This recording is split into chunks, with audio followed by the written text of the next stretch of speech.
At the time of this publication in early 2010, it is commonplace for equipment vendors to provide all of the popular functionality of a local internet system into a single box. Oftentimes, these boxes are named residential gateway devices. This is particularly common practice among internet service providers who have a vested interest in providing simple equipment that they can understand and manage for their customers.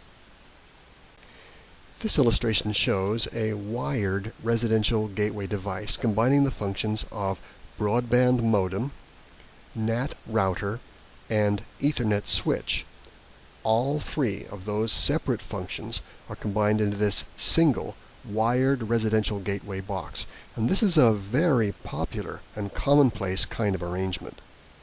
Combining all three of these separate functions into a single box gives you logically exactly the same situation you would have with three separate boxes interconnected in series with Ethernet cables, but the management is simplified. You can manage all of the functions with a single management connection, typically done through a local browser in one of your PCs.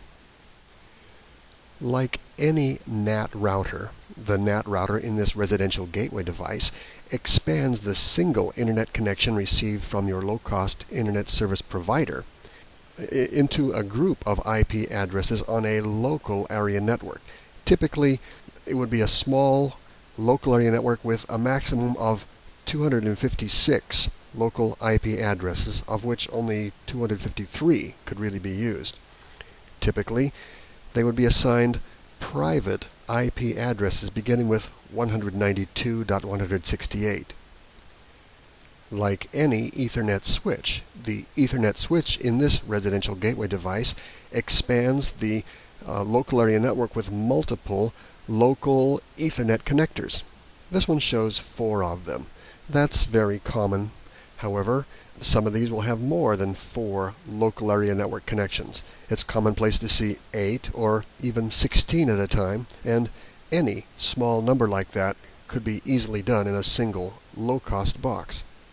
Most of the management attention that you'll focus on this wired residential gateway device will relate to the router portion. The router is a lot smarter than the broadband modem or the Ethernet switch portions, and with that router logic you will be able to configure a lot of very useful functions, including firewall functions that'll make your PCs safer on the internet, and also port forwarding that will allow services on your local area network to receive traffic unsolicited from clients out on the worldwide internet. Unfortunately, the industry has not reached good agreement on the name of this device. I will always call it a wired residential gateway. However, it is commonplace for this to be sold as a router, perhaps a wired router or a residential router. That term router gets abused and overused, and when you go to the store and pick up a device labeled a router, it's important that you study the packaging materials and any accompanying diagrams and documentation to figure out how many modules like these may be included therein. You can learn a lot more about managing network equipment and about the specific functions of a NAT router from other movies here within the Networking Fundamentals section at AskMisterWizard.com.